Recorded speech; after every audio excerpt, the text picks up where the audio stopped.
Yeah. Because we've see the same heroes now, appear, but we do see them in different Yes. locations. You were mentioning in a shuttle over fog the Lena on position 4. Oh yeah, Lena just feels super good. I don't know. That's like the only. I've not been playing too much Dota, unfortunately. I've been playing other games. But yeah, Lena's one of the few that I've really been enjoying as 4 position. I feel like it's a hot pick that a lot of teams do. And wow, we already have a draft coming in. We do have a draft coming in.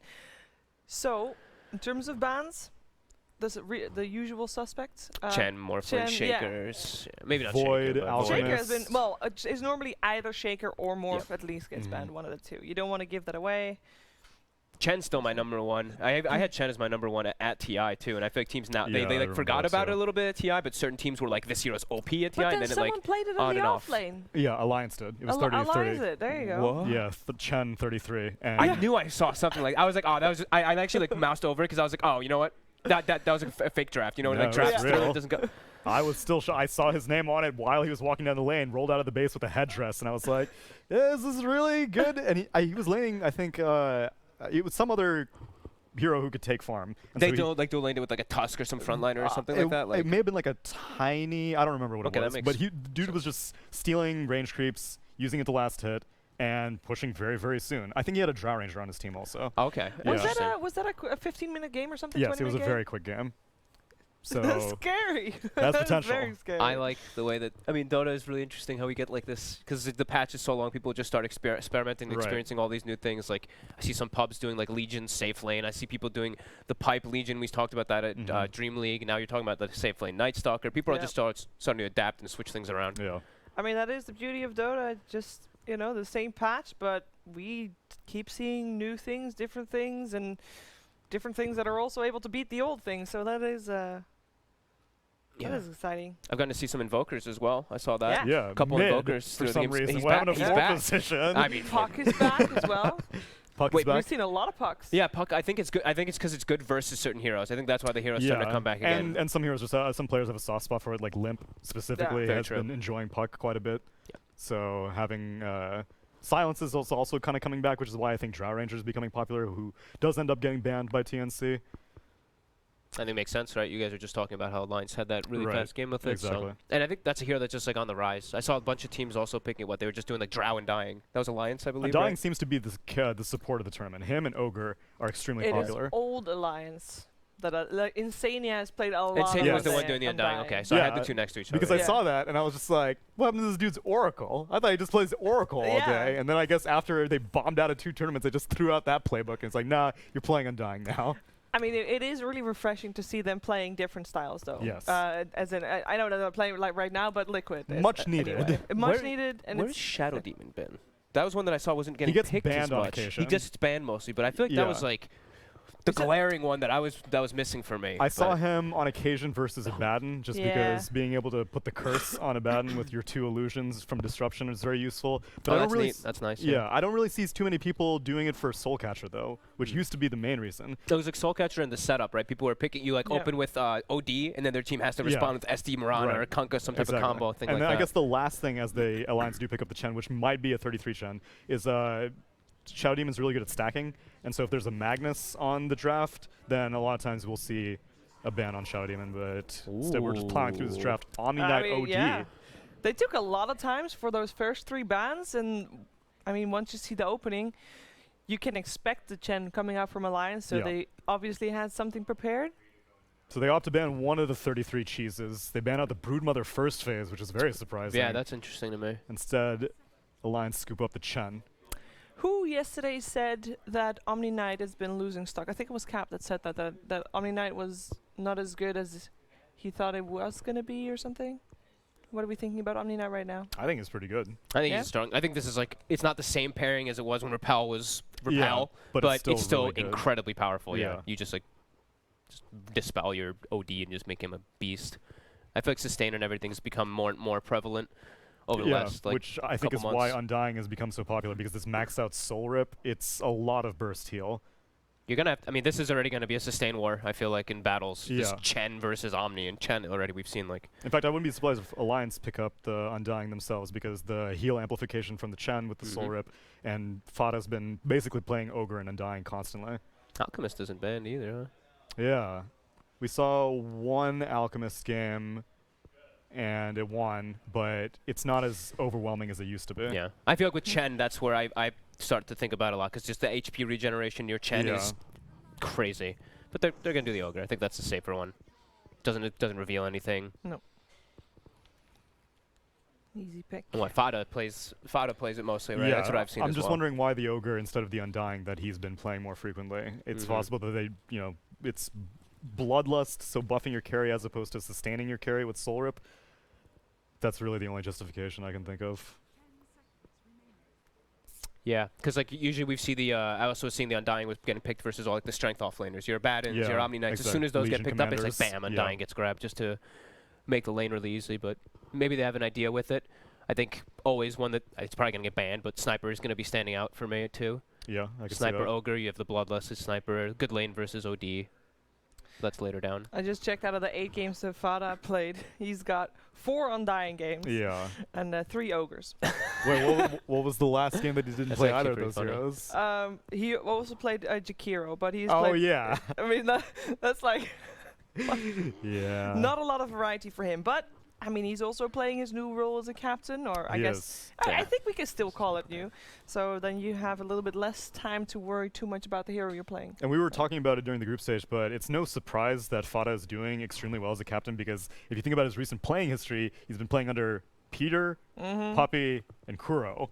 And so if you had to study under 3 captains to become your own captain, what a hell of a way to go out. He can pick the best of all the Yeah, I said captains. he was Captain Megazord now. Yeah. He's been really adamant about really wanting to try to be like his own captain, his own leader of a team since oh my god TI4. I remember talking to him a couple times, especially maybe it was after post TI drama like sadness kind of feeling, but he would always come down. He'd be like, I really want to push forward and try my own thing.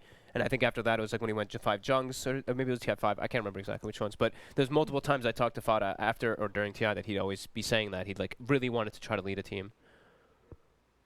Well, he's got a lot of experience, and so far it's working out great.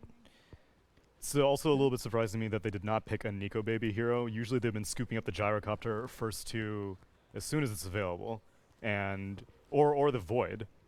Neither of which were banned, which is very surprising to me that they're going a different approach.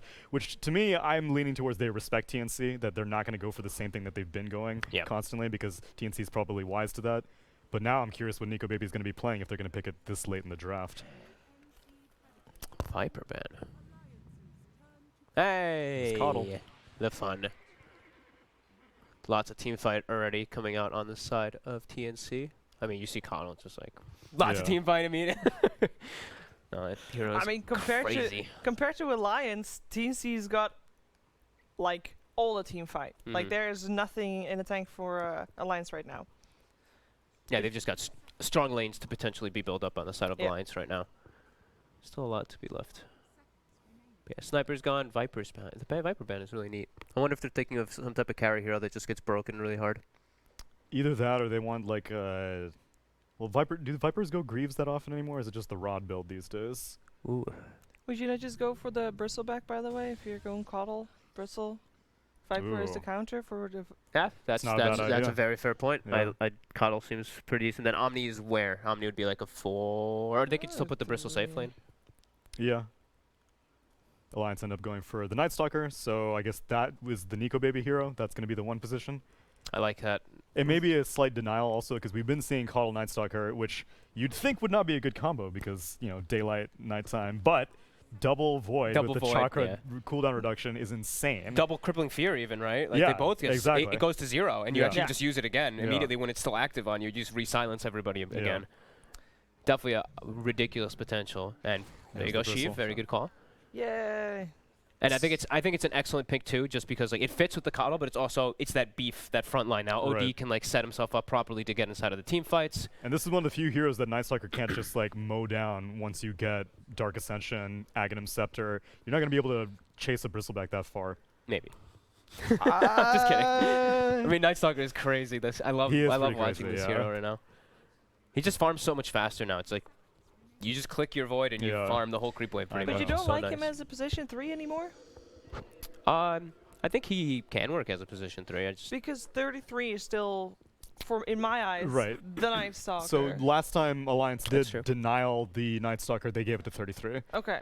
But They're keeping it open still. They are keeping it open. So it's the Limp Hero with the Death Prophet. Yeah. So it's potential for it to be a 3 or a 1 Night Stalker. They could snowball pretty hard. Like if it is like that one position Night Stalker with the draft that they have, they're drafting strong lanes. They're looking to kind of just like snowball off of that and just take over the game very quickly versus TNC. To me, that's what justifies the Ogre pick, is that if it's a really high farm priority Night Stalker, then giving him Bloodlust is so much more effective. Because we also saw Invoker be paired with Night Stalker, and the Invoker ended up taking the Alacrity talent instead of Cataclysm. Oh, cool. Okay. Yeah. That's nice. That's interesting. Just to buff up his Night Stalker.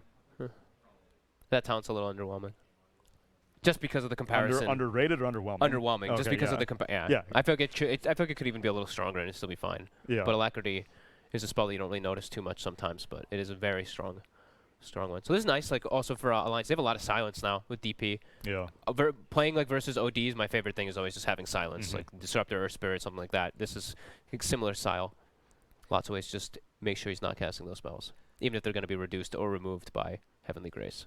Do we need a hero on the side of Alliance that gives break? Like, is that necessary against the Bristle? If it's convenient, like a Viper, then go for it. You're not going to force yourself into like a Nyx Assassin. No. But or something like a that someone that builder. builds into a Shadow Blade naturally. Or they just get Legion. A way to turn him. You get the buff up, the press the attack, Yeah, the actually, save. that's not bad. But how do they lane it then? They would give it to 33 and then let Nico Baby play the Night Stalker. That could work. Just think they don't really have a save for Nico Baby right now. They have the Chen. That's one of the types of saves, but that looks so mid-gamey actually. I don't know. Maybe it's too much. I mean, why? I mean, if you're picking Chen, you're probably hoping for early mid-gaming anyway. Yeah. TNC banned out the Gyrocopter last, so they're expecting a So Nico Baby that's- hero to show up, and it's a Leshrac. So that's also early, very early mid-gaming. I mean, this is all about just getting the ball rolling for Alliance and them trying to just take over before TNC can take it to late game. They have to have a huge advantage on Alliance. So where's Death Prophet going? That's limp, right? Yeah. Death Prophet has to be limp. I don't think Alliance has played a Lesh, although it could be that they played against Fnatic, because I wrote down that Nico Baby played Ogre, but that's not possible because Fana played Ogre. So he didn't play Lesh though. No, So okay. this is a new pick for Alliance. So safe lane Lesh to not get bullied at all, and they can put pressure on Omni if that's the case. Yeah. And it's just going to be a Ju offlane Night Stalker Chen. Hey! There's Shadow Demon. Shadow That's what I Demon. wanted to see. Nice. That is one of the hardest counters in the game, in my opinion, to Death Prophet. You can't build Yule Scepter. You get ulted, and you just can't protect yourself, because if you do Yules, it gets instant dispelled. It also is a chunk. It chunks you down to like half health, which you never want to have happen as a Death Prophet. Right. How big of a problem is the overwhelming team fights going to be for Alliance? Because they only basically have one big ultimate, and if they don't have that, they're not able to fight into TNC, basically. I don't think they're going to be shooting for fights. They're going to be trying to push as safely as possible with the Chen.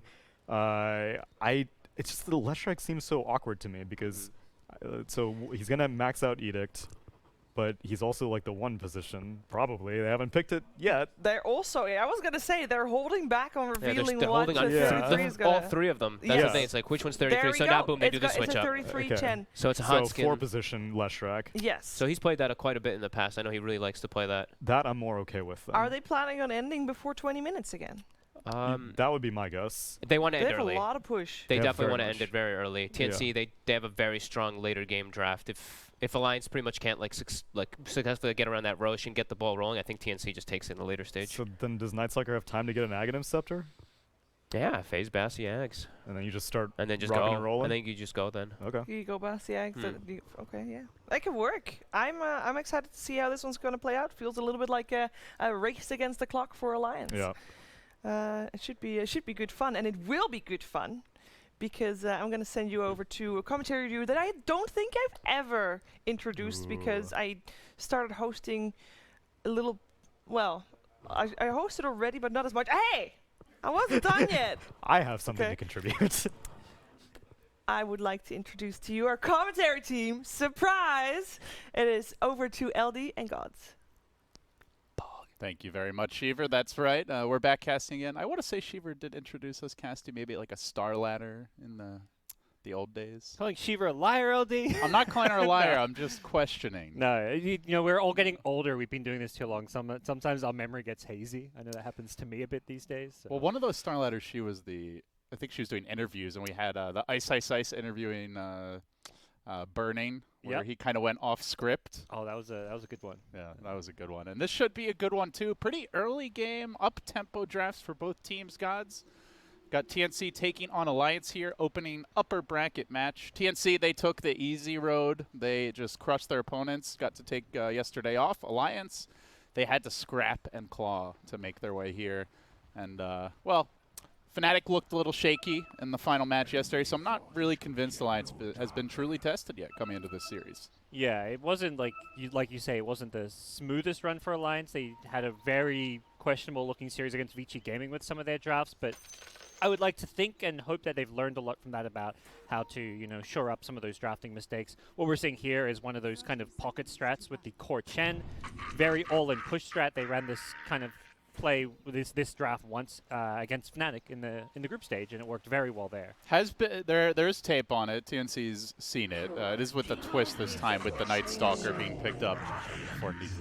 We'll just wait until all the lines are done. Okay. All right. But yeah, it's been shown a little bit. They did run the 33 offlane Chen first match of the tournament. That said, it has a twist here with the Night Stalker for Nico Baby, so we'll see how it works out.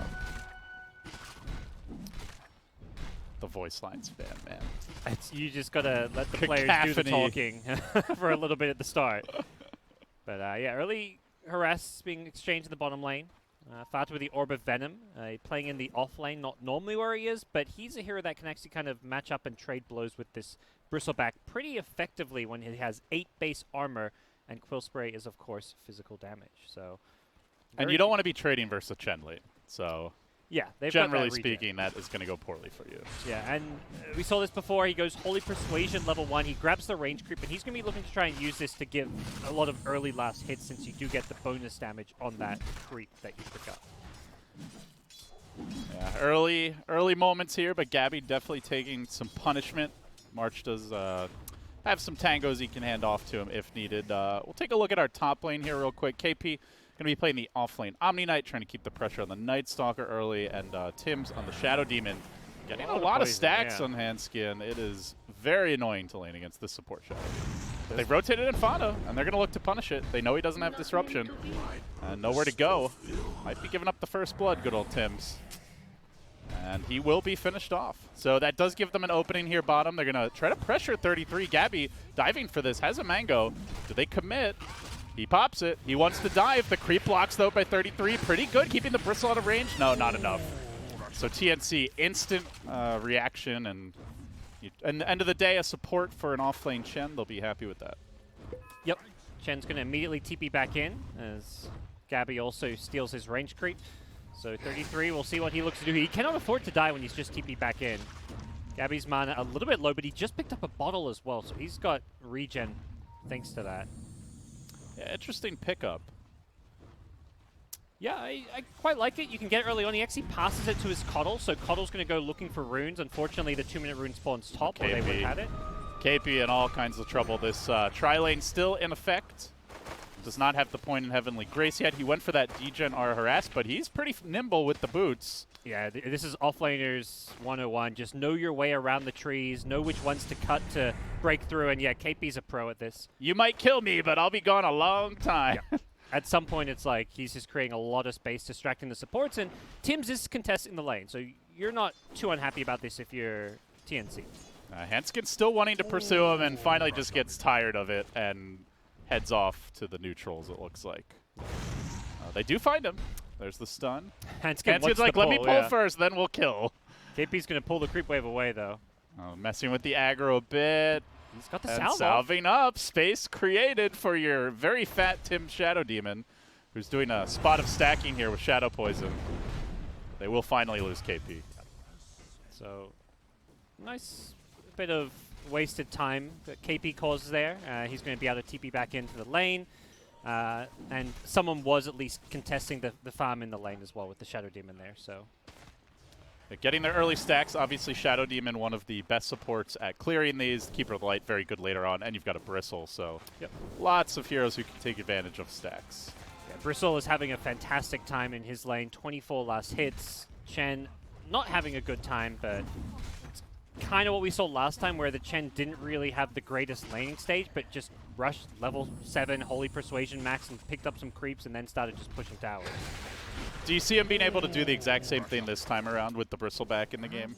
Not as effectively. Bristle's going to have a very fast Vanguard, which is a great item to just play the lane against a Chen with 4 creeps. The Quill stacking means you can clear out the Chen creep army because you're hitting all 4 of his creeps. And I do feel like the Bristle was a really good idea against this Chen. Fada snagging an invis. Looks like Tim's just scouted him out. Yeah. And Armel will back away. Yeah, TNC have been really hoping for that rune to spawn bottom because March has that bottle of the Bristleback. Definitely make sure you get some bounty runes at least. Yes. Which they should be in good position to secure here. And Maybe a Chen creep could deny. That's true, yeah. You got to make sure you don't let Chen get too up in your face with them. KP's got the point in Heavenly Grace now. Be a tougher kill, but they are going to chase him out with the Edict damage rolling in. And KP going to go down again. This support Lesh been potent, been banned fairly frequently. We've seen DJ have a lot of success with it for Fnatic, and now you see why.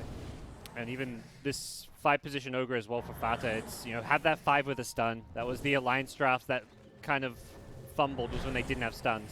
Fata trying to mess with the stacks here, and KP looking to punish. They are going to snag the bounty top, but Gabby gets the one bottom, bottles it up, so should be a likely 2 for 2, but the chase is on. They're actually looking for kills here with KP marching in onto Fata, clubbing away at the Ogre. Hanskin snags the rune. Fata will make it back to the safety of the cliff and retreats out. They got to be careful now. Night Stalker has phase boots, and it is nighttime, so even though he's only level 4, 2 points in Void, 2 points in Hunter of the Night, if he rotates, he has a lot of kill potential with the 2 supports. Nice value shrine here. 3 heroes getting the benefits, but leaving Armel the lane for a moment. So yeah, 33 level 4. He is going for that Helm of the Dominator rush that we saw last time. And mostly off the lane. So like you said, Bristle just having a grand old time. 41 CS, topping the charts already. When they run this tri lane, 33 gets completely sacked. And this happened even when they weren't doing this Chen who could jungle. We saw it when he was playing like the Legion Commander, where he was like bottom 3 net worth. Alliance, more than any other team, are running these tri lanes to secure farm for Nico Baby because he is that kind of key hard carry player for them. Even though this game he's not really on the traditional hard carry, he is playing the Night Stalker. They just know that 33 is a great player as far as recovering and playing from behind. They start to farm the stacks up now. Fada moving in, Hanskin coming through as well, and Nico Baby joining the party. The good defensive disruption. At the Shrine, this is kind of a tough fight. However, he didn't get much healing during that time as the Shrine was tapped while he was banished. The Blinding Light beautifully done by March, pushing them all back. The Poison stacking up, only level 1 though. Stun comes through, another banish. TNC very irritating to finish them off. Do we even see the Bristleback consider a rotation in? Tim's should be the takedown. He wants to take Fada with him, just missing on that last Shadow Poison. And in fact, they go back for KP, who has overstayed his welcome, tried to go back in, greedily looking for the kill on the TPing hero, and he will pay with his life. Nice rotation coming in from Alliance. We've seen Limp be a very active mid laner throughout this entire tournament. But Gabby got a tier 1 while that was happening, so that's the reason why he did not TP. Exactly, yeah. He was really pressuring. That's the siege creep wave, so he wanted to make sure he got it with the siege creep. Chen made some nice plays to draw aggro off the tower, almost killed the siege creep, but Gabby was more than willing to just tank it up. He has a Vanguard completed. He is very spooky. Double D ward here, 1 for TNC, 1 for Alliance earlier. Fada did smoke to get that ward down, but March was very well prepared, wants to protect their triangle and allow them to continue farming stacks. Talked a bit about how 33 is kind of left alone and having a tough time, but end of the day, he's got a lot more farm to his name than KP's Omni. He's the one who's really been shut down. He's tried to play the lane with the help of the support, but 0-3, not much farm, 800 net worth behind the Chen, his counterpart. Yeah, this is definitely a rougher start than he had last time. I think the first couple minutes of the lane were hard, but he's been mostly kept off the lane the entire time. So, you know, looking at the way the lineups are going to match up, Gods, you mentioned Nico Baby on a different hero here in the Night Stalker. Do you Do you see him being able to take over the game when he does get the Aghanim Scepter? Is it that kind of Night Stalker game? Absolutely. I think it's more as a team they're going to take over the game. They're going to have such a strong 5-man Death Ball lineup. Chen's going to have a mech or a pipe of lads, those team-oriented items. We saw him get like all 4 of those things last time he played this hero. And Night Stalker with the Ags, at that point they're just too difficult to team fight into. The AoE Void combined with the Chen creeps and auras and all that. He's likely going to get some magic resist creeps if he's worried about the magic damage, but there actually isn't that much. It's more the physical, the bristles, so we may want to prioritize more some of the armor items. The mech, the buckler, that AoE heal. They catch out KP here. Good chain stun. Nico Baby coming through with the Void. Nice purification. Blinding Light again, such a nuisance, but Alliance are committed to this one. Diving for the Omni Knight. Another Void available. They'll lob it out and should get the kill with the double stun. Didn't need the second. So Alliance now rotate with the Death Prophet. Exorcism online. But Gabby is shoving in that bottom lane, so he'll be looking for some tower pressure of his own on a tier 2. I'll have to see if Gabby chooses to come to any fights. He doesn't have any mana right now, but theoretically if he TPs to where the Keeper of the Light is, he can get that 250 Chakra magic boost. Yeah, Limp doesn't want to give up this tower. He has already TP'd off of the tier 1 push. Yeah, now you know your towers are safe. The Chen also in the jungle. Chen, level 7 now, has plenty of farm to his name. Beauty of Chen, we saw him earlier, he was just killing Ancients. Like, that's like one of the few heroes in the game that can just kill Ancients at like level 4. Even like level 3, when just 2 creeps he was doing it, so. Gives him a lot of catch-up gold and experience. Here come the bounty runes, though. All right, they're bringing in the Chen army, grabbing the bounties. Do they look to start pressuring tier 1s? It is daytime now, so They're not sure. Looks like they're just going to farm. Yeah. There's no rush for them. Ultimately, they want to just hit their timing, and while they could maybe commit a lot of heroes to take a tier 1, it actually sets them back if they 5-man too early, because you're not getting a lot of the farm on the map, and you're also losing out on a ton of experience. 5 heroes in 1 lane, or even if it's 4 heroes, let's say, means none of those heroes are progressing item-wise. Last game when they were in this core Chen, their timing came when like Chen had 3 or 4 big items. They want to get an Ags on Night Stalker. They want to get more levels. Alliance knows they don't need to rush pushing these towers. They don't give you that much gold to really matter when the experience right now matters just as much. We'll see what Gabby's next pickup is. Looks like he's got a Hood queued up. Would be a very good pipe game for somebody to build. I guess ideally, perhaps the Omni Knight grab, but KP is struggling right Gabby's now. been 0-4. Yeah, they are going to go on the Bristleback. They have the chain stun, and they will bring him down with ease. That's a big pick for Alliance. They threw an Exorcism. I'm not 100% sure they needed it. They did feel like they had damage issues, but triple Centaur stun with the Ensnare. And the Spirit Siphon is very effective against Bristleback. Ultimately, perhaps he was a little bit scared that rotations were going to come, because it does take them a long time to kill Bristle. And a little bit of Exorcism left. He's going to try and chip this tier 1 bottom tower, but it's about to expire, so unlikely to Meanwhile, succeed. Armel trying to put pressure elsewhere. He's pushing in mid, and they have been using Diabolic Edict up top to bring this tower low. Hanskin trying to dance around it. KP soaking up some of that damage and almost in deny range. So both teams trying to finish off tier 1s without committing too hard. At this stage, this game feels like it's gone a little bit smoother for Alliance. They're just making these cleaner rotations, killing off the Bristle, who's top net worth, getting a few kills here and there. And they're not even hitting that first, like, scary item timings. They're coming soon, and that's when they're really going to start to barrel down some lanes and push towers. 7-1. Looks really good for Alliance, as you said, but only 1,000 gold lead. I think for me, the big concern is KP on the Omni Knight. 0-4. Had a very rough time here in the off lane. Doesn't have much farm to show for it. And Omni Knight up against quite a bit of silence and burst later on in the game. They do have some defensive saves, but you'd like him to be able to stay in the fights longer. Yeah, he's going to have to position very carefully. Tough against the Night Stalker. Just chuck that Heavenly Grace on someone like the OD and play on the very outskirts of a fight. But even though TNC feel like they're playing kind of like very farm-oriented right now, it's still going okay for them. They're not making plays because they don't need to until the push starts coming their way. Bristle's happy just to farm his core items. Same for the OD. Oh, they're smoked. And it's going to be Fada who breaks it, as he so often does. They will lob out a Purge. follow-up should come from Armel, but the Ignis here might let them a 2-for-1 special.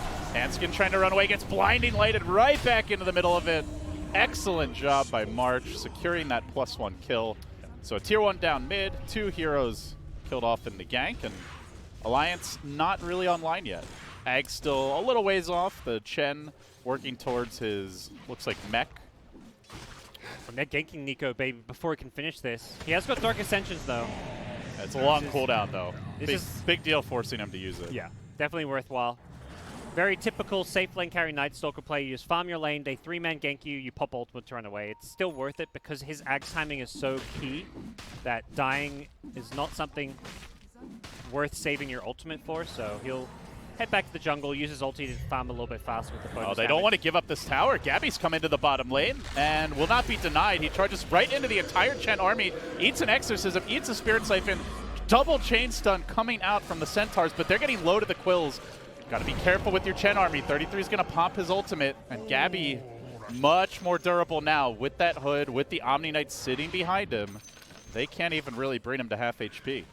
Yeah, the AoE Quills against Chen's creep army. You can see there how effective it can be. Did get the last hit on the tower at least. Gank up top. They've got a banish out on Limb. Death Prophet in far. There are no saves here. Nico Baby can maybe get the Tim's kill in return. Good banish.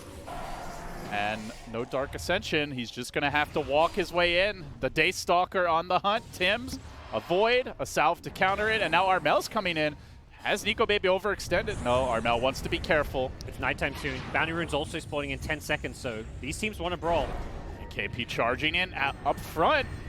Got to respect those silences. He's just throwing his spells, knowing like, I'm about to get silenced, let me just make sure I get these off. So looks like Gabby's going to at least grab one Bounty Rune bottom. I believe the other one denied by the Chen creep. Yeah. So it was a 2-for-1 Bounty Rune exchange. TNC are very committed to defending these towers. You know, they TP in the Bristle bottom, don't get the deny, but we're hoping for it. They fight hard to try and hold this tier 1 top. Yeah. And they drafted good heroes to defend towers with. Both their supports have this AoE wave clear, and Chen going for the armor items against the Bristleback means there isn't a pipe coming anytime soon. He went for the fast buckler into mech, so once he's itemizing for the Bristle, which I think is a bigger priority than the Shadow Demon or the Coddle. But it does mean there isn't any magic resistance. Last time we saw this, he had all those magic resistance creeps. So they're going to lead with KP up top. Starts hammering away at the tier 1. Armel's behind him, along with March. So 3 heroes up top. Gabby keeping the pressure on mid. It is nighttime, and Ags is online. Chen, mech about to be completed. Exorcism up in 20. Is it go time for Alliance now? Or do you just keep on farming? With it being nighttime, absolutely. They should be looking to play around this mech. They're very strong as a 5-man unit. But okay, P. He's got Heavenly Grace, but he's charged in very deep. March is there with the backup. Gets him out to safety. Nico Baby just content to farm the enemy woods for now. And Tim's trying to hold that lane back from a very defensive position here, almost at the tier 3 tower. This feels like the big struggle for Alliance is can they even 5-man push into the Bristle? If he just plonks himself in front of a push, it's very hard to get through him. Gabby is marching in. They got the banish on Hanskin. He's going to drop. They bring in Nico Baby. This is the opportunity for Alliance. Nice silence, but the blast back into the Ignis. Gabby stands his ground, doesn't want to eat that Spirit Siphon, gets out of range of it, but he is taking quite a bit of damage. Defensive banish, but they got to stick around if they want to keep him alive. They don't have a point in the Guardian Angel yet. Gabby might need that. Oh, Omni Knight just melting. The Chen stun comes through. Armel getting forced back, trapped up for days. The Purge, is it going to be enough? Nico Baby just keeps on hammering away at Tim's, trying to finish him off. Pushes them back with a blinding light, but now March is going to have to run for dear life. Won't make it out. That's going to be 4 heroes cleaned up as Alliance descend en masse. The one hero they could have kills the Bristle, but they basically just ignored him. Yeah. And there's the answer to can they go team fight now with their items up, their Chen Mech and the Night Stalker Ags, and it's a resounding yes. Gabby survives with the help of an Invis rune. Fata had sentries there, just didn't put him down because they were so focused on killing the other heroes, and ultimately ignoring the Bristle is a very good approach to a fight. They kill off the rest of the TNC side. Gabby gets a straggler kill on the Lesh track, but trading your Lesh for those 4 kills, Alliance will be very happy about. TNC got to be more careful now. they can play around this Exorcism cooldown, as well as the Hand of God and, you know, the Dark Ascension. So maybe we'll see them make a move, but it is nighttime, and they have to be feeling a little less confident after that last engagement. Still a ways off from their pipe on KP. They'll be working towards that. They just grabbed an Aether Lens on Tim's. Setting up around the Roche pit. Yeah, are they going for this? It seems like with Exorcism down, they feel like they're the stronger of the two teams. And I kind of agree. Whenever there's no Exorcism, And they've got a DD right now, so this is a dream. quick Roshan to be sure. It's been scouted with the scan though. Alliance, they're rotating over with a smoke. They want to take this fight. They're ready to rumble. The Roche is quite low though, down to about a quarter HP, down to like a 10th HP, almost dead. And Gabby gonna snag it. No, Armel gets the snatch. The last hit actually went to the Dire. I think it was a Nico Baby nuke or something, but TNC now getting forced back. Gabby, they're out in front. He did not get the Aegis where you normally think he'd be the one going for it. Tanking the whole Chen army. He's fine though. Nico Baby cleaning up on the sidelines. He gets the Shadow Demon. Now turning back. Isolating Gabby amongst the Chen army. There, KP finally has the ultimate. Sucks them back into the Ignis with the help of March. Blinding Light pushing some backlighters away, but this DP is standing strong. Exorcism was committed, and they chase forward looking for more. Nico Baby flying high. Gets up to 3 Hero Void. Hammer drop, not enough, and they keep on going. Gabby still alive, but low, and finally finished off. They get him once. That's going to be 4 dead with the Aegis coming back for a second death. Armel also pounded down. And was it worth it, gods? It looks like not. Nico Baby, AoE Void, online. He's just destroying this fight. He took a lot of damage there, but he dealt out just as much. Him and Limp both doing around 4,000 damage in that fight. And Alliance with a resounding teamfight victory. The sustain they have from all the Chen regen that he's providing. He didn't even have or use Hand of God in that teamfight and still won it convincingly. Yeah, they stole the Roshan kill. They pop the Aegis. They get a total of 4 kills, including both of the carries on the TNC side. And now the question is, how do TNC take these fights when Exorcism is online? It feels like they really need BKBs. The silences are just so annoying to play into. It reduces Bristleback's damage output so significantly, and OD's even more so. He is all magic, or all spell reliant damage. If he can't use his Arcane Orb, can't drop his ultimate because he's silenced, that's a big problem. So, triple silence on the Dire side, something that has to be addressed. Oh, sorry, double silence. Nico Baby is going to grab a BKB of his own. Now looking at the Blink Dagger as the next pickup. We'll see Limp on his way to an Aghanim Scepter, the 33 Chen with the Vlads complete. Greaves are next, so the Auras start to stack up here, and now you can really see the Alliance Death Ball coming into its own in the mid-game. TNC just don't seem to have the firepower to stand up against them. Like, the Bristle mostly being ignored in these fights and just not doing quick enough damage against the Chen. All that spread damage just healed right up. Where as much as the Bristles, this hero you can flop in front to stop pushes, his damage can be so well dealt with because of the Chen AoE heals. And they don't really have that much single target burst. Like, Armel sitting at 9k net worth, only has a Kaya Veil. He's just not there yet. Yep. He's going to be going for the Hurricane Pike, so prioritizing a bit more ability to deal damage and position himself over the BKB. Well, there's BKB number 1. Gabby grabs it for TNC. They've got the pipe on KP as well. He's at least back in base, so we'll see that thing flowing out soon. Definitely a nice item to have versus the Night Stalker, but you still have to worry about this Death Prophet Exorcism. They'll need a well-timed Guardian Angel, I suppose. Yep. To deal with all that physical damage. And it's been a tough game for KP to... He can't use his spells at the ideal times. Like, you don't normally want to preemptively Heavenly Grace. You want to use it to... Turn the fight. Yeah, turn the fight, purge off a stun, like an Ogre stun or something, or a silence.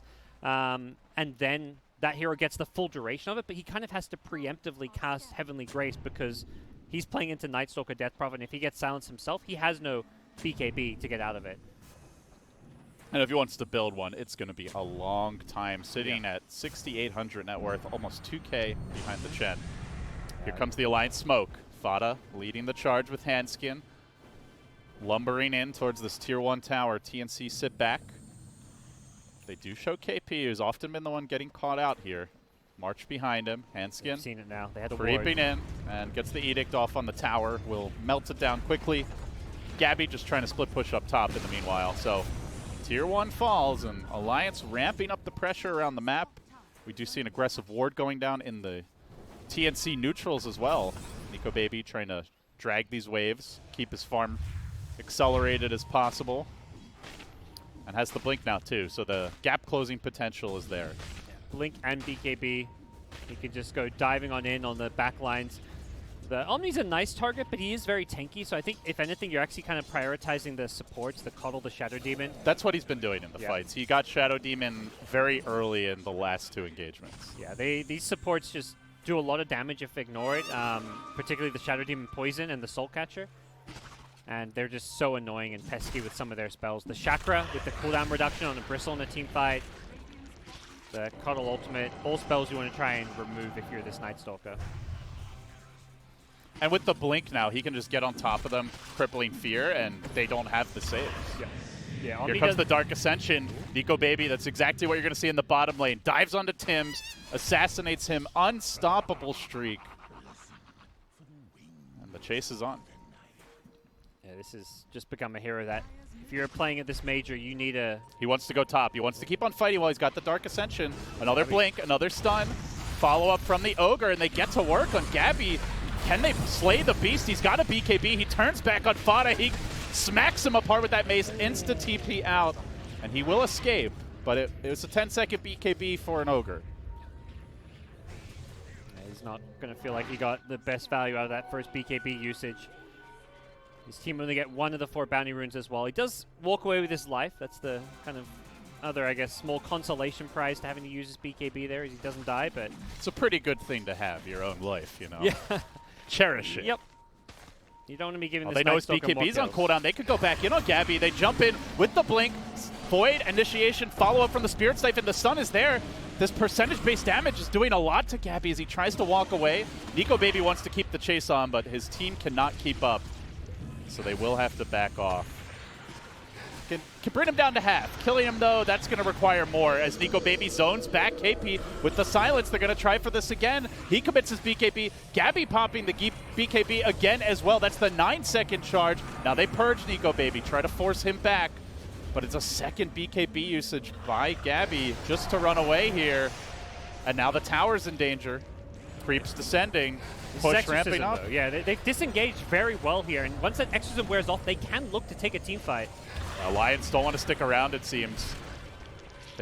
Courier may have been scouted here. Oh, Armel's alone and caught top. Nico Baby's hunting the Courier. He wants some free gold for his team. Going to catch out Armel as well. And with Hanskin coming through, no BKB on this OD. He will drop, and they might catch Gabby too. BKB in 25, such a crucial item in these fights. And for the time being, he's fine.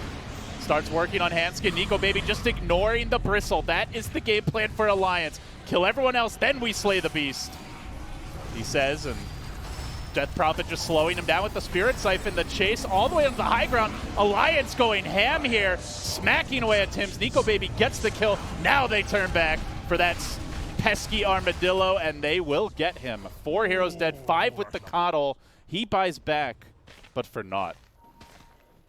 Yeah, they're just have such a good understanding of how to play around Bristleback. He is not this very mobile hero, so once TNC is split up in a fight, they just leave that Bristle to run circles around. He's trying to chase down the backline the same way the Night Stalker is, but he doesn't have a Blink Dagger. He doesn't go zooming around at nighttime. So when he's on Leshrac, he's getting kited around by the Yule Scepter, the Split Earth, while the rest of the Alliance team just kill his teammates. Definitely punishing the immobility and now punishing towers too. Yeah. The OD just doesn't have a game right now, it feels like, because of when he gets jumped by this Night Stalker. I think he needed to prioritize this BKB instead of this the game. Hurricane Pike. Yeah, you don't feel good about rushing BKB on as any kind of carrier mid typically, but ultimately it's an essential item for TNC to even be able to take a team fight right now. And I think the big reason why he didn't is because he's got this Omni to back him up, but Omni's getting jumped on as well. It's like you need to just protect yourself because you cannot rely on KP.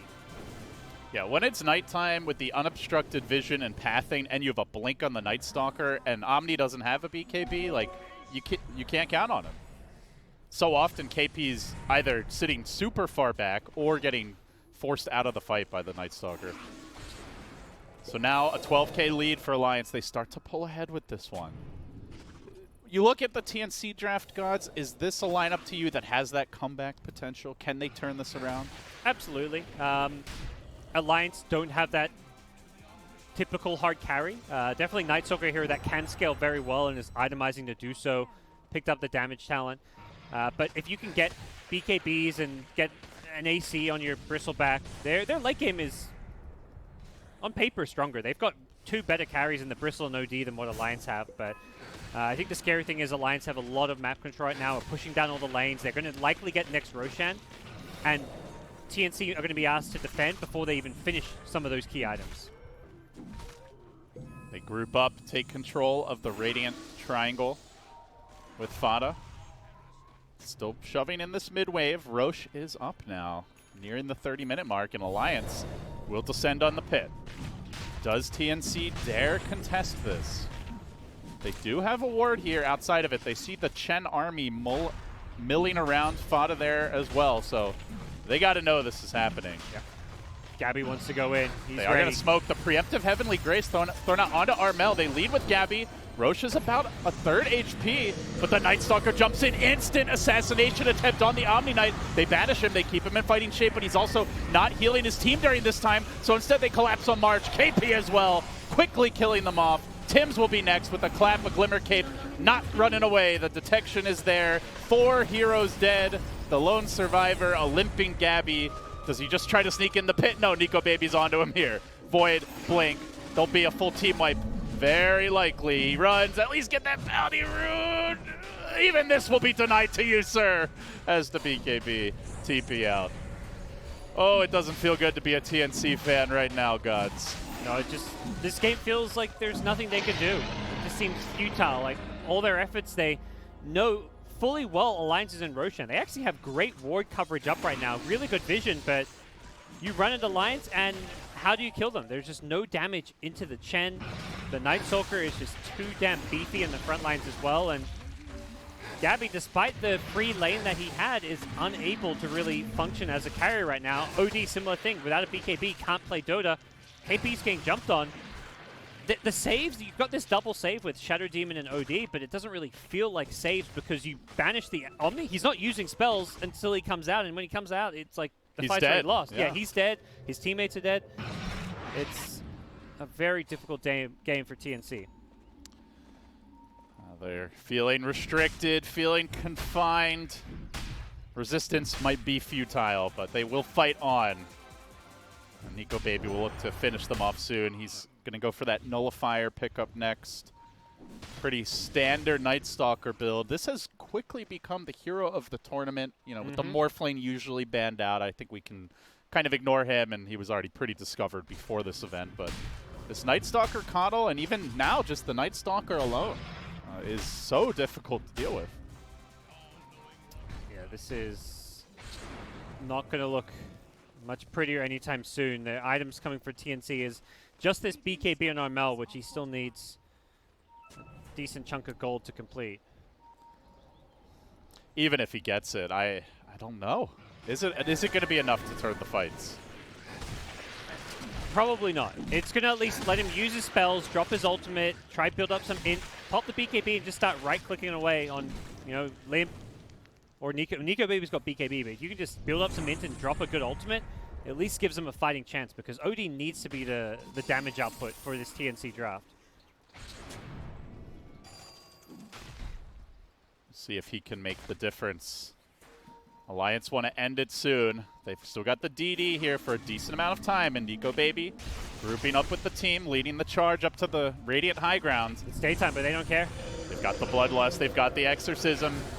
They'll slow this down with the Blinding Light, but not going to help you against the Death Prophet as long as Lim can stay alive. Spirit Siphon, keep him in fighting shape. Oh, he can stay alive.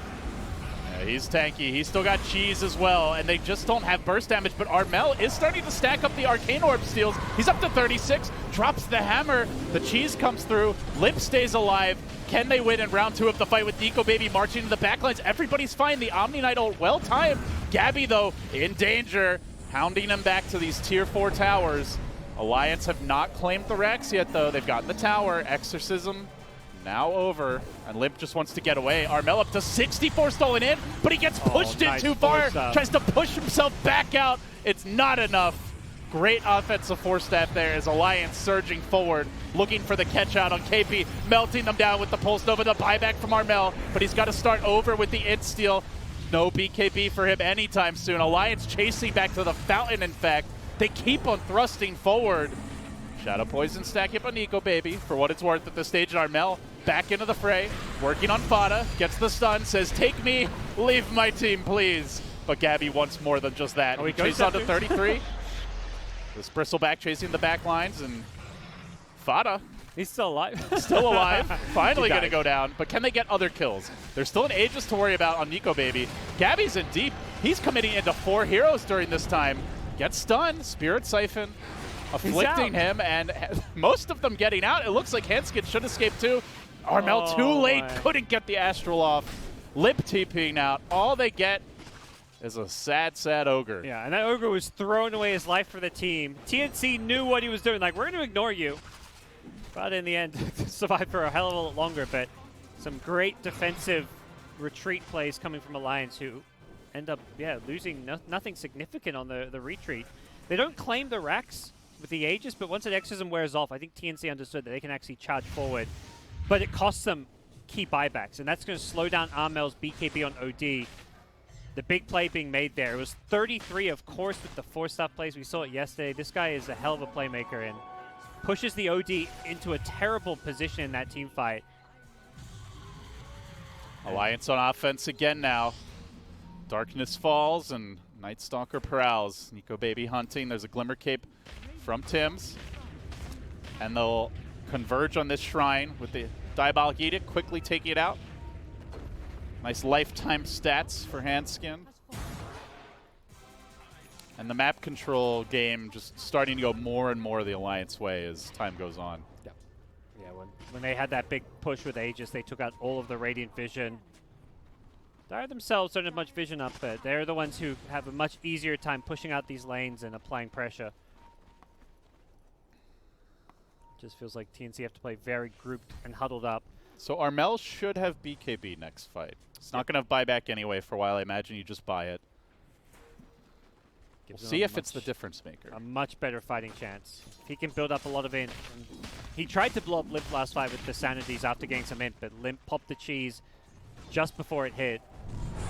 Not sure it would be enough damage, as OD didn't have that much stolen int, but... Yeah, Limp is sitting on 150 base, or not base int, but total int here. He's actually got more than the OD, so... That's... Unless, OD builds up a hell of a lot of int, he's not doing much damage with that ultimate to Death Prophet. Yeah, she tends to be in front, I guess, so you're normally able to hit her. Steal her int, so kind of get the double whammy. Give it to yourself, take it away from them. But look at this, Nico Baby smoked up. He's going to see Tim's. He's looking for that initiation, and he's just going to dive Tim's straight onto him at the tier 4s. Wrecks his face. No buyback. Now with the Exorcism, they've got a power play. Alliance looking for this Rax, maybe looking for Gabby as well. Armel standing strong, has the BKB, doesn't want to use it too early, but they've already lost something here. Nico Baby just goes onto him with the BKB, hammering away at him. He's got the nullifier. The BKB finally comes out from Armel. Not sure it's going to matter, though. Dove to the fountain. One more hit, not enough. But that is a completely wasted OD BKB. I guess it keeps him alive, but it's not doing damage. It's not getting kills, and they are losing racks. And it was the same story. The Bristleback BKB ran in. He tunnel visioned the Chen. He's just so focused on trying to deal with this AoE like heal and sustain the Chen provides, but even with that focus, Chen had the bonus armor from the Ogre Frost Mage, had all the heals, and came close to dying, but it still wasn't enough. I mean, with all the heals, the effective HP and the armor, like, what is the effective HP on this Chen? It's got to be like 3,000 plus easily, right? Maybe even 4K. Gabby getting slowed down by the Spirit Siphon here. Fada with the stun, forcing him back. Line looks like they should just chill, reset, wait for this Exorcism to cool down. Maybe get the Octarine on Limp. Next Roche, not too far off.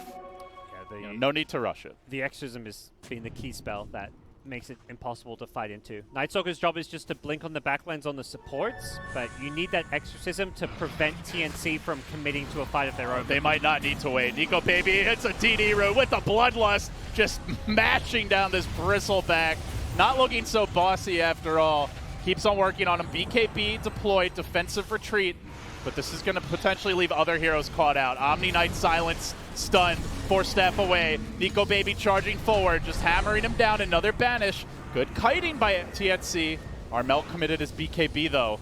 Yeah. Only 4 stolen in. He is just not getting the stacks in these fights. Yeah, he could have built up some stacks then, and if Nico Baby overcommits with his BKB wearing off, there's a glimmer of hope for that Sanities to just blow up Nightstalker.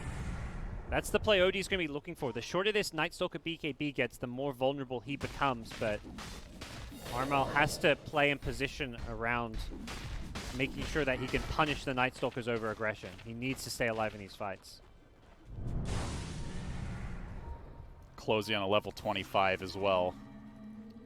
So they're going to have to worry about that always, well, not always up, but feels like almost always ready Dark Ascension. Yeah. You know, 30 seconds every 80 seconds. It's a perfect talent for Nightstalker to make up for his probably his biggest weakness is just the downtime. When it's daytime, even if you have Dark Ascension, you've got a very small window to take fights, but the 25 talent makes up for a lot of that. So Octarine also grabbed on the Death Prophet, so the cooldowns being the one potentially big issue for Alliance, but those are about to be eliminated as a problem. Yeah, those two heroes with their long cooldowns and ults has been what slowed this game down and allowed TNC to farm up some items to give them a glimmer of hope, but those windows are going to be smaller and smaller as time goes on, and got Roshan coming up for the way Alliance. it's developed, it feels like they needed a super fat OD. You know, like the Bristle getting the early farm, just matchup-wise, does not seem very useful. I absolutely agree. The OD needed to kind of pop off this game. He's 0-5-5. Part of that is as a result of, it hasn't felt like OD's had an Omni Knight backing him up this game because KP struggled as well, as is the case playing against Nightstalker, and this Nightstalker hero is just looking like a carry that every team needs to be able to run because it is so insanely powerful right now. And TNC, they're the ones who kind of brought it into the meta as a carry, so they know better than anyone what this hero can do, but they're also showing they don't quite know how to play into it. Just because you can win with him doesn't mean you can beat him. We've seen that enough times with the Morphling, so wonder if he gets the ban, or depends who is first picked, I suppose, going into the next game. Felt like TNC were hoping to maybe pick it when they got that third pick Coddle. They wanted that Coddle Bristle duo we've seen so much of, but Alliance, as we saw in the tournament, happy to kind of block pick it, and TNC maybe questioning their draft after this one, that they should have picked and prioritized the Nightstalker higher. KP caught out here by Nico Baby, will TP away. The little victories, you need every scrap you can get when you're down 34K. But a fresh cheese on Limp, an Aegis on Nico Baby, and a push coming down mid. I'll play this one safe for now. Let the Chen army build up, make sure all 3 lanes are fully shoved in before they go for anything. So it's Ohanskin over to top, it's Nico Baby. Was just bottom lane, now rotating onto mid. And Chen Lions playing, biding their time, maybe wait for that next knight. Chen is playing with these 2,000 health creeps now. He got the talent for it, so getting some Ancients and getting some unconventional Chen creeps in a sense. The 2 Ancients he's got with the Frenzy, which gives a ton of attack speed to one of your teammates, and also the Big Prowler, which just can shred apart the base armor of some of these heroes. Yeah, you combine that with a Bloodlusted Nightstalker, man, that is brutal. Yeah, he did not need that Hunter in the Night attack speed talent at 25 at all. Not that you would get it anyways, but with Bloodlust and Frenzy, he's just hitting like a madman already. And he's also got a consumed Moonshard, which I guess we didn't mention yet. So how many attacks a second do we have here? Yeah, that one came out of nowhere. He is insanely fast. 0.5 second attack speed during the daytime. And I don't think he doesn't have the creep buff either. Yeah. So he's got the Bloodlust back, so he's happy. I mean, it's going to be like 3 attacks a second, I think, with all the buffs. Maybe even closer to 4. Gabby caught out here mid. Nico Baby does have the Dark Ascension if they want to commit. Gonna play it safe though. All the lanes pushing. Alliance starting to close in on this TNC base. And Lip deploys the Exorcism. It's go time. Dark Ascension up as well. They get the silence off on the OD. Nico Baby looking for his jump. The Void first, trying to force out some spells. Nothing big just yet. But Gabby's out in front. Fighting into the Exorcism. The OD getting pushed around like a ping pong ball. Nico Baby taking decent damage here to the Quills, but they've still got the Chen heals in reserve if needed. Stays alive, pops the Hand of God. He's going to retreat out. OD, 24 stolen. It doesn't feel like it's enough just yet. He's got a BKB, and again, it is a defensive BKB. Alliance just backing off. They do have to wait for Exorcism if they back here. I think TNC, with the stolen int, they may feel a little bit confident to try and chase and take a fight here, but we'll see if it's Yeah, there's also no nighttime just yet. We're waiting a minute for that on the Alliance side. So this could be your best opportunity if you're TNC. Bristleback getting pushed back, trying to retreat out to safety. They're working on him slowly. KP keeps him up in fighting shape. Tim City behind him. Stay behind the super boss. And Gabby runs back in. Has that completed AC now. Stands his ground, but he gets pushed forward into the enemy backlines, and now Nightstalker re-engaging. He's got a fresh Dark Ascension up and online, and he hammers his way through him. Keeps on charging forward, working for the Omni Knight. They're going to throw him up in the air and look for a bit more. KP, they're purging him, slowing him down, trying to get this Omni Knight back to safety. Gets banished. That might just allow Elias to set up here with the Handskin stun, but that forces out the buyback. Bristleback re-engaging. Gabby comes in for round 2. Has his BKB in 50, so not for a while. Exorcism up in 15 meanwhile. Oh, they got to be careful not to overstay their welcome. TNC chasing forward. Armel with 44 in. A lot of it. Decent hammer comes through, gets the Fada kill. Not enough, you really need a core.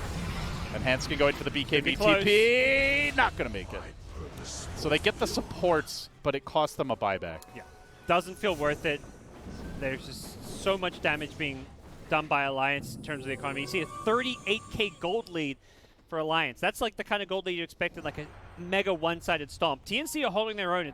It's looking still fairly competitive, like TNC have a chance in these fights, but the fact they have to commit all of these buybacks, the Bristle one's so valuable at this stage, is really concerning. But Gabby will have his own level 25 soon.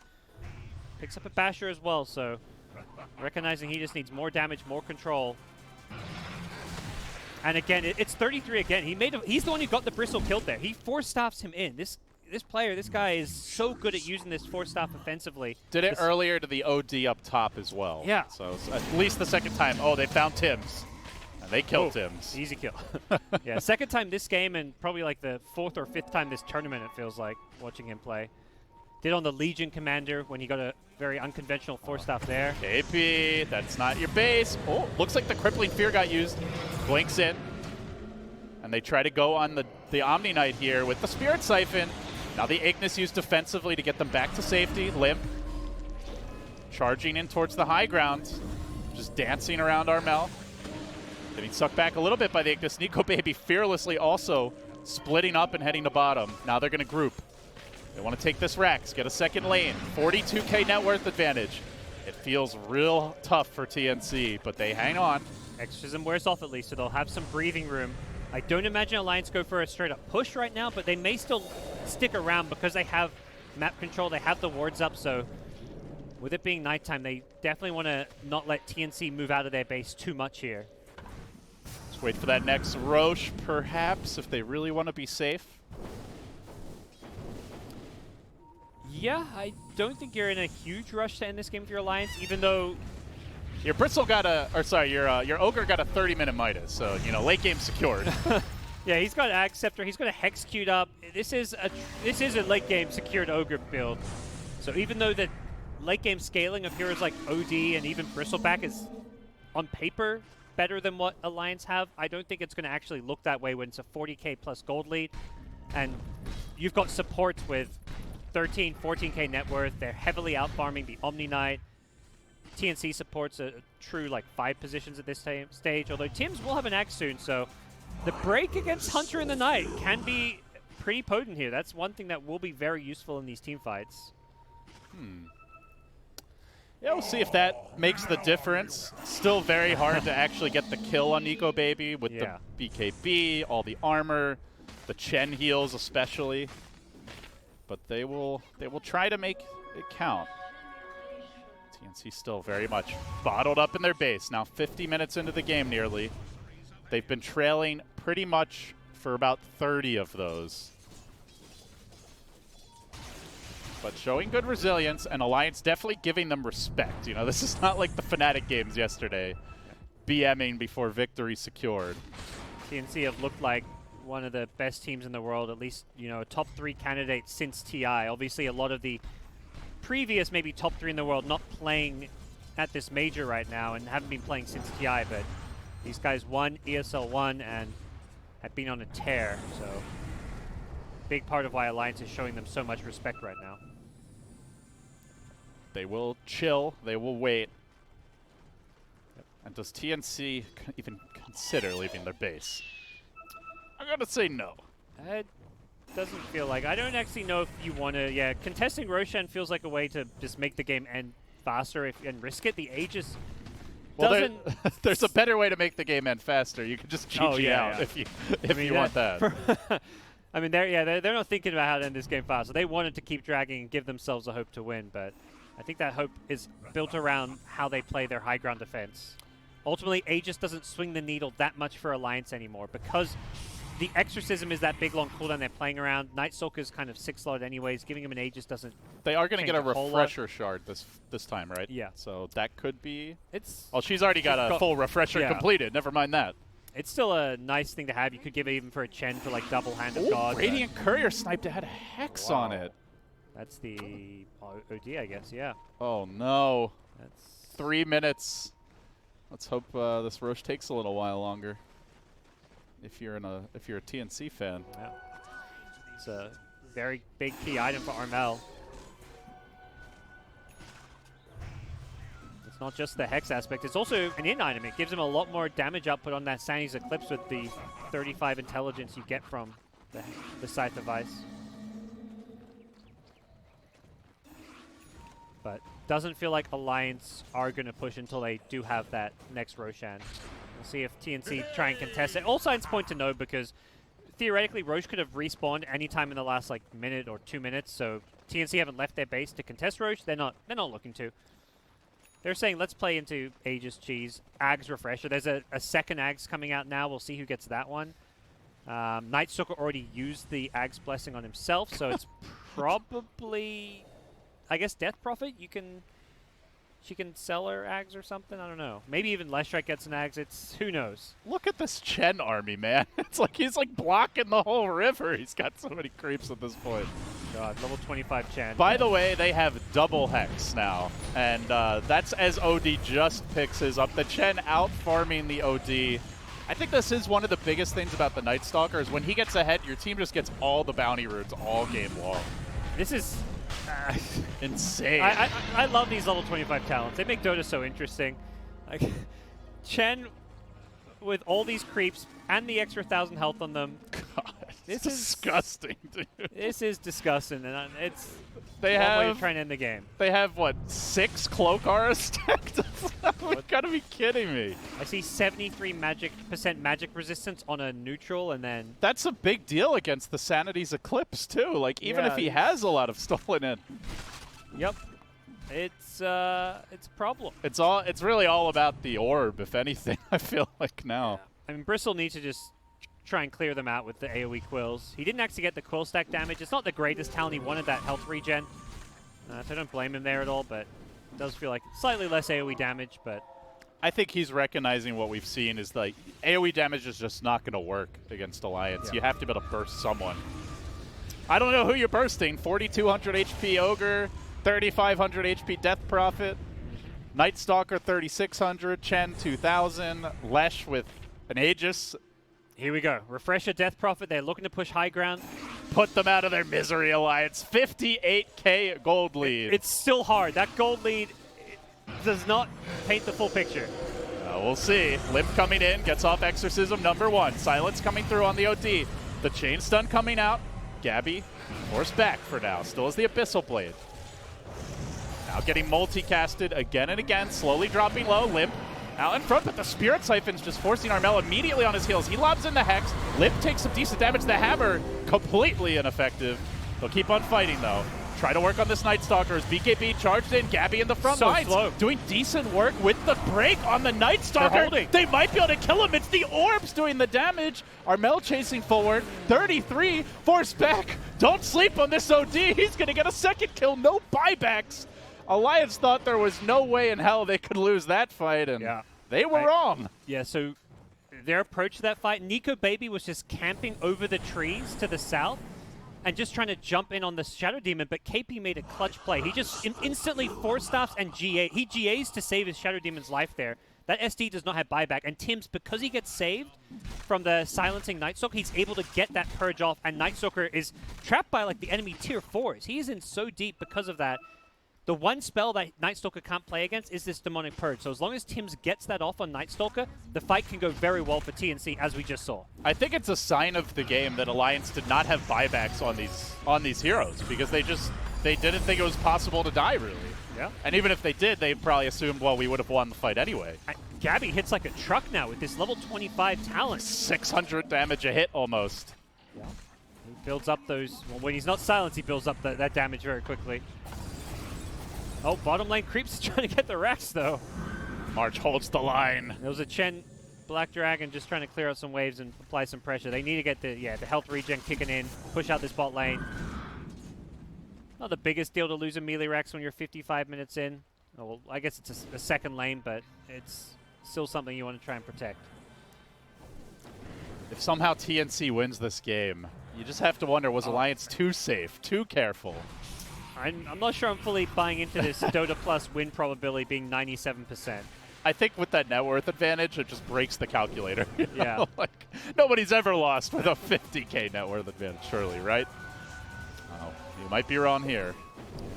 Don't get me wrong, Alliance heavily favored still, but it is a very difficult game to close out. That high ground defense is beastly. I think Night Stalker needs to just kind of rethink his approach and maybe just be more of, he perhaps should have taken the Aegis and be more of a building hitter.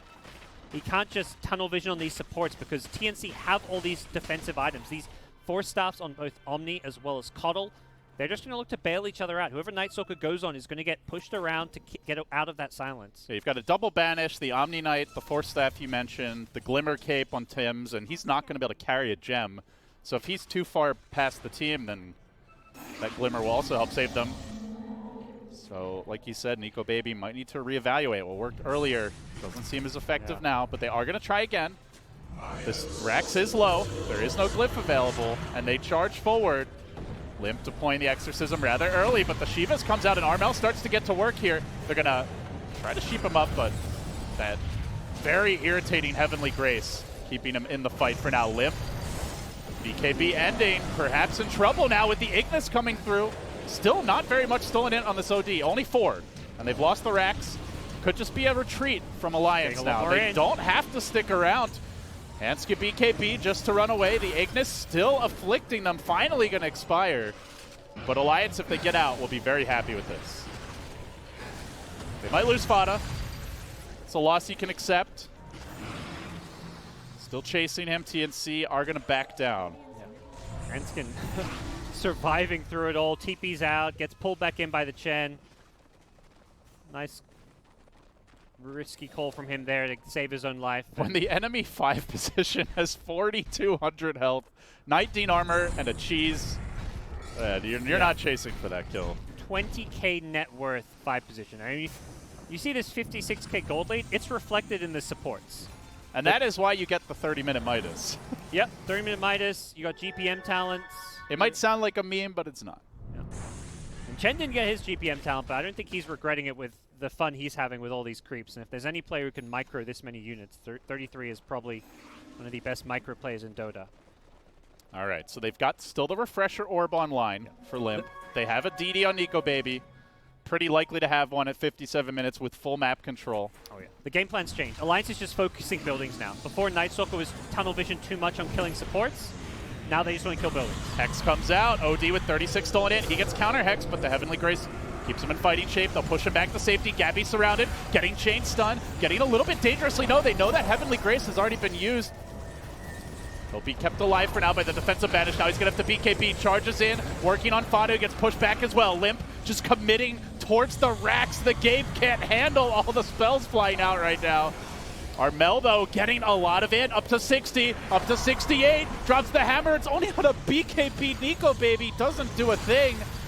Now he's in trouble with this Hex coming back the other way. It's Limp's turn to engage, but he walks into the Ignis. He walks into the Orbs. Limp has to be careful. He's committed his Refresher.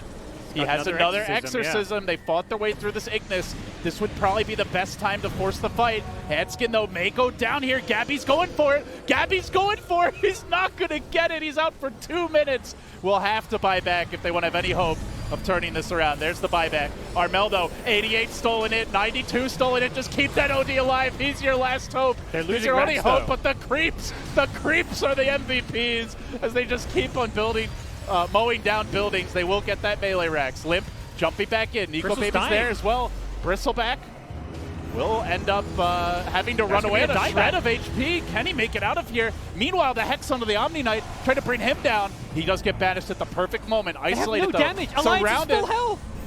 The OD has no stacks. He's got to start all over again with this buyback, and they've already lost a full 3 lanes. It's mega creeps now. TNC up against the ropes. Can they possibly turn this one around? Hanskin getting bashed, getting controlled, finished off with the Abyssal Blade committed there. And they have isolated Fada in the trees, so they're going to get the supports. But they have buybacks. But only the supports. They got megas. I think Limp just learned, like, well, we can't really kill them unless they overcommit on us. I'm just going to focus these buildings. And what Alliance are also learning is that they are unkillable because that fight went for like a minute and the entire Alliance team still had full health. There was just so much damage block and mitigation coming in from the Chen with all that magic damage block and the heals coming into play. Nothing TNC can do to really get these kills outside of OD getting... I think he needs like 100 stolen in and to hit everyone in that sound. He had about 100 stolen in. But yeah, right. The ult only had a BKB Night Stalker, I believe. Yeah, he needs a Refresher, which he has queued up. The double ultimate would definitely maybe change at least the outlook of a team fight like that. But you're down Mega Creeps now. Alliance, theoretically, it should be smoother sailing, but it's still a game where they have to kill the throne. TNC are not going to give up. We are beginning to plumb the depths of late game Dota now. It's 1 hour in. Opening match of the day. A grinder. Even if Alliance take this, they can't really just chill and feel like, that was a nice, easy 1-0 advantage. Yeah. They've had to work for it. This is... It's starting to feel like a major now. You know, playoffs has just begun, and we're seeing some top-tier crazy Dota already. Yeah, they're also working on an Omni Knight Refresher for KP. Could be pretty impactful. They just need, they just want all the spells they can get. Connell has a Refresher. Odie has Refresher and 500 gold. He doesn't have buyback money, so he may as well just buy it. So the Ignis has been very disruptive in these fights. So the double Ignis could be even more so. Combine that with the OD Refresher that is now complete. TNC just got to be careful lacking buybacks on all 3 of their cores. So one hero getting caught out is almost certainly the game. The really difficult thing about these fights for TNC, and the big part of why they're not doing damage, is the silence of Death Prophet particularly. Like these, when they silence, you're not going to BKB on either Bristle or OD just to get rid of silence. But the problem is OD or Bristle are in the front lines trying to like right-click people, steal int, use quills to build up your Warpath stacks. But if you're silence, you can't do that. So BKB is so hard to use because you don't want to. You need to save it for like when you hard commit into a fight, but at the same time, you're unable to do damage without popping it, and just a 5-second BKB is not cutting it. Roshan up, runes aplenty. There's a juicy DD down bottom, has not been scouted, and they'll move into the pit. Doesn't look like TNC have any hopes of contesting this. Megas to fight, no buybacks and cores. They'll give it up to Alliance. So another Refresher Shard, another Aghanim's Blessing. Who hasn't got Ags? Everyone has Ags, right? You just start giving it to the people so they can get an extra item slot. So Fata might get this one. I think everyone. I guess so. I think they all have it. Yeah, they have 4 Ags synths already. So Fata gets this one.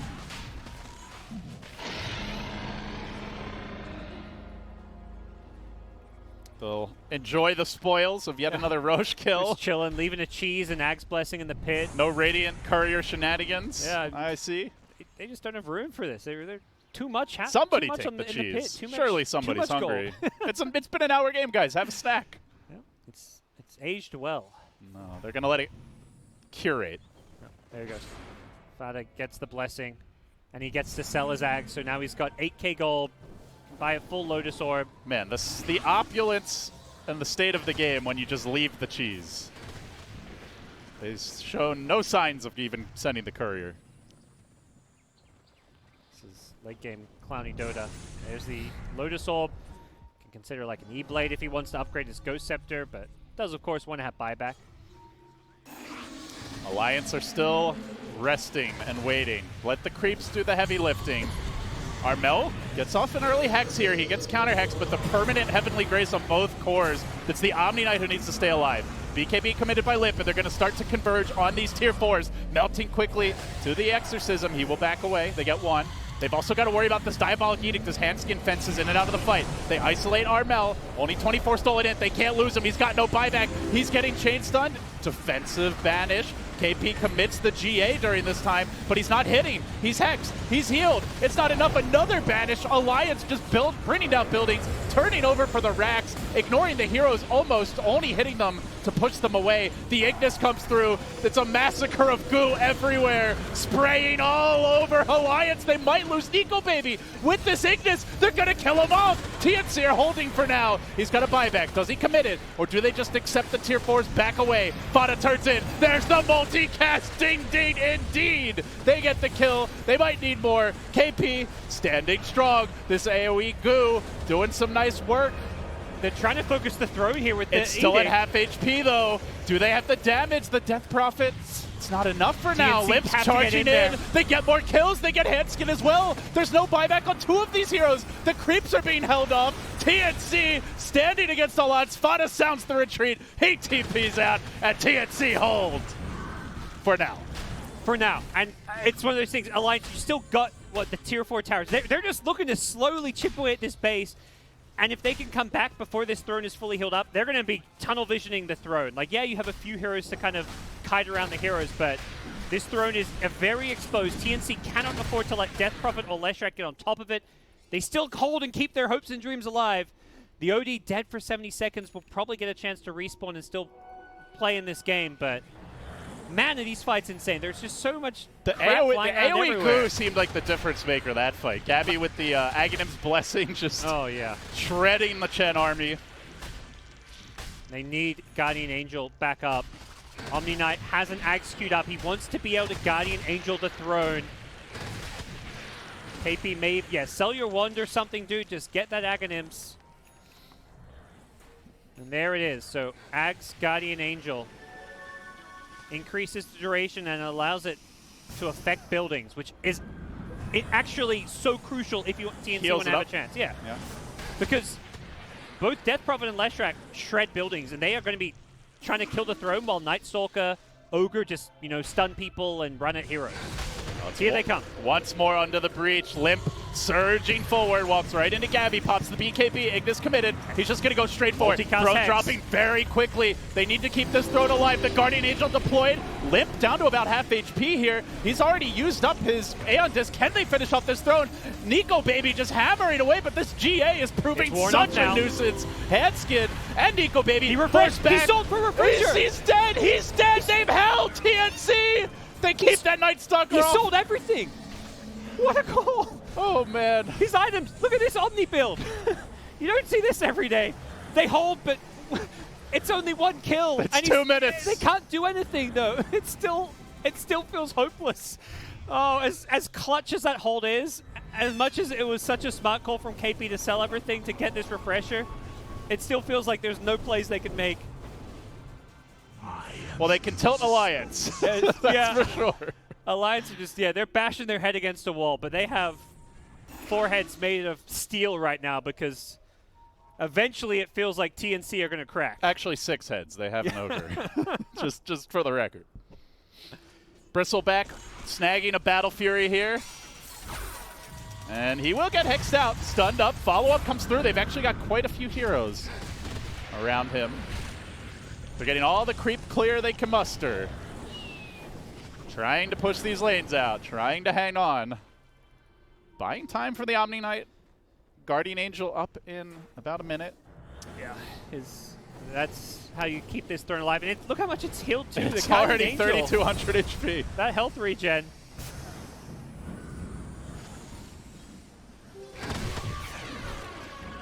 Alliance super slow rolling this. You know, they could have like maybe tried to commit further there, use the Night Stalker buyback, but they opt to play it safe. They might go with Night Stalker respawn Boots of Travel because Guardian Angel's still down for 35 seconds. So there's a small window now with no Guardian Angel. Night Stalker will TP himself in or get pulled in by a Chen. Gabby stunned for days. He could take a lot of punishment. 20 seconds, no Guardian Angel still. That's one Ignis down as well. Coddle has Refresher though. Doesn't have boots, so needs to just hug this tower. This Bristleback.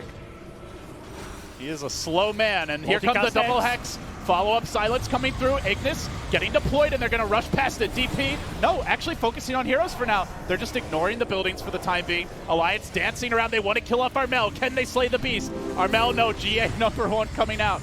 Doesn't have the second GA for 45 seconds. Alliance have baited it out. Can they commit now onto the throne? Just get the job done. Armel is dead. He's got an insta buyback. He's going to pop it. Alliance dancing in and out. There's the Hex. OD ult drop does nothing once again. It's a whimper, not a bang. Second ult. I don't know if he's got enough stolen in here, Gods. But more. Maybe just the orbs. Maybe the orbs on Nico Baby. Forcing him backing away. They can't get the kill. This throne is still alive. This throne is still fine. And Nico Baby has the buyback. Does he use it this time? He does. He's going to go all in. They're going to look to BOT back in. Take this throne right here, right now. But it stands strong. The Quills, the Goo, holding back. It's defense of the Ancient. Made real. Gabby low, alive. And OD Hammer number 2. Ineffective, and they can't do it. TNC. They worked for it. That was true defense of the Ancients. Because it just felt like a game. It was like that Warcraft 3 minigame where you're just defending for like 2, 3, 4 hours. Tower defense. You're trying to defend. There's no winning the game. It's just the contest is to try and survive longer than everyone else who plays it. Because they were. How were they ever going to win that game? I don't know. They could have dragged it for another like 30 minutes with their Guardian Angel throne plays, but. Hats off to TNC for this is a strategic play. They're basically saying we have more stamina than Alliance. Let's just drag this game one out. Even if we lose, and we'll take it in 2-3. Oh, what a crazy game of Dota. All right. Well, we're out of words, but fortunately we've got a panel, and I'm sure they've got a lot of them after that game. Over to you guys. Where to start with that one? We saw actually 33's Chen before. It was a 20-minute game that time. We just hadn't seen the Zookeeper evolve to the level that he ended up in this game. I don't think I've ever seen that many auras on anything ever before in Dota. My man had a conga line going. They really did. They had, what, 16 or 17 buffs or more at one point? You couldn't even see, actually. I think there was too many. It cuts off. It just kept going. They too many. Yeah, that was crazy. The plan was to not go that way. Yes. Yeah, that was a really good display. I think the first like 20 minutes for me were the most important for Alliance in this game. I think they controlled the map super well. 33 went for a Dominator, and he just played this farming Chen. I think it was super cool. How did Limp not die in 70 minutes? Yeah, he played really well. I think the thing for me that really worked out inside their draft in the fights is they could just weave in and out. Like Death Prophet very fast, Night Stalker very fast, moving in and out. As soon as me and Tsunami actually walked away from the couch, we're like, TNC has like no stun. Their only catch really is if someone gets either disrupted, and that's not really this catch, or in a Will-O-Wisp. So it's pretty tough for them to actually bring down these elusive core heroes like Nico Baby's Night Stalker and Limp's Death Prophet. Yeah, one of the solutions, so I had mentioned the Phoenix that Alliance had gone for in response to a Night Stalker. The other one that they tried was a Nico Baby Bloodseeker. So anything to keep the Night Stalker still is what they thought would be the best solution to deal with it. TNC did not have that opinion, or maybe they were just doing their own thing. They didn't care about Core Shen. They knew it was a possibility as it was presented in the group stage. Didn't care about a potential for Night Stalker getting stolen away from TNC. They thought they had their own thing going with the Bristleback and the Coddle, but it did not pan out. But do you guys think that, TNC, they're playing this game, and, okay, start goes even, they realize they're on the losing hand, they make a good comeback, but let's say you're 60 minutes, 50, 60 minutes into this game. Okay. You can see where it's going. We can see where it's going. Sure. Why continue to play? No, because that sounds like a bit of a flame, but it's not. Because what made them feel like they could still Like, did they feel like they could still do this?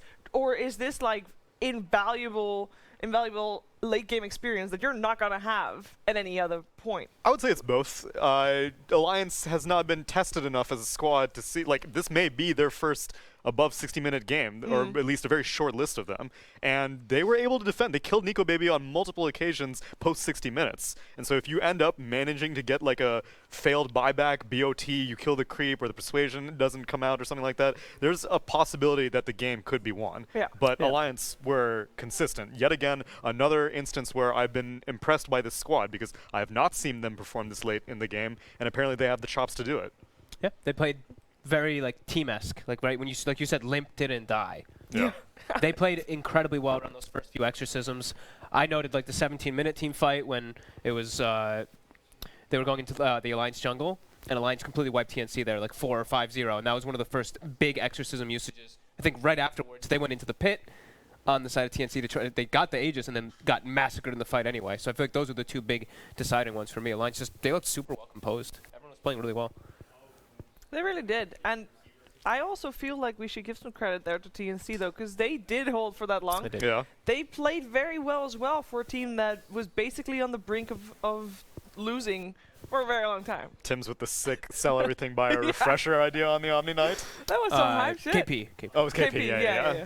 I was like, Tim's had a refresher too. Yeah, Wait a no. minute. The Omni Night. Yeah, so they knew what they were doing, but they Yeah. also knew what Alliance was doing, and that means that chances of winning were very, very slim. Yeah, it was a fun game, though. Yes. I want Tim on a more explosive hero. I like said the SD at the end, and I talked about it a bit before the draft even started, but afterwards, like seeing it, that felt like one of the quietest games to me of Tim's in Yeah. a long time. Usually Tim's, it's like, oh my god, Tim's Echo Slam. Oh my god, Tim's Black Hole, Tim's Because of the something. Shadow Like, Demon, right? yeah. It's just not that, like, Sexy. Yeah, active of a playmaker. He But was they, super they effective. picked it for the Death Prophet, and Death Prophet didn't Yeah, die. that's the thing. It didn't end up working out. I think he didn't have a pairing. I feel like I look at their draft and I was like, if they had an SD and they had something to work with it, they could actually set stuff up. But they have SD Coddle. Like these are their two supports. How do you making plays is super tough. So you're all about winning your team fights, and then you lose your first two team fights of the game. You're in a really, really weird spot. Yeah, but usually all the combos are other 4 positions like Leshrac, Lina, Mirana. If Tim's is playing that hero, then who's going to play the pairing? Yeah, I mean, definitely. Yeah. It was a game that I'm very curious how game number 2 is going to go. Yeah. Because what do you take away from Chen. that game? I mean, Yeah. just a Get Chen Chen match. out of there. I think it's mostly draft-oriented stuff. I don't think TNC's going to look at that game and be like, "Ooh, our late-game decision-making wasn't good, our vision wasn't good," or something like that. It's just going It's to be like, just the one hero. Yeah. It's like, well, we spent 70 minutes. What have we learned? yeah. Let's ban Chen. Yeah. Yeah. Chen is strong, and Night Stalker safe lane is definitely something not to. Right, so it Thrown into depends the if they just want to take it out of the running, because TNC fully capable of doing Night Stalker themselves, so Yeah. maybe it's the first pick. If they get first phase, who knows? Good old Night Stalker. How long did he disappear for? Like a patch? Not even for like a mini patch. Yeah, it wasn't long at It all. was like Void went back to being bad during the day, and then they buffed it again. And it was like Night Stalker. Well, they killed it twice during the daytime because Yeah. they got away they got rid of the stun and they got rid of half damage. Yep. And then they gave back the damage. Yep. And So- now he's back now again. He's back. now he's just here again. Yeah, better yet, he's back as a core. Yeah. Like, I don't think, when was the last time we've seen Night Stalker be played as Yeah, Division 1? actually, I don't think I've Has ever he seen ever that. been? I mean, I'm fogged as We can date back the really far. veteran. I can date back to like seeing like Pycat playing position 1 Night Stalker like ages ago and stuff like that. But But that that's was like in Dota 1. yeah, that's like Oh, 10 years okay. ago. Yeah, like I was gonna when the say, hero that wasn't the was- same and nothing was That's the same at all, and nighttime was more frequent and all that. So that was very different times. Well, it's a brand new day for the Night Stalker, at least I get for it. now. I get it. Aha! We are gonna have a quick break. When we're back, though, we're gonna find out what's gonna happen in game number 2. Stay tuned.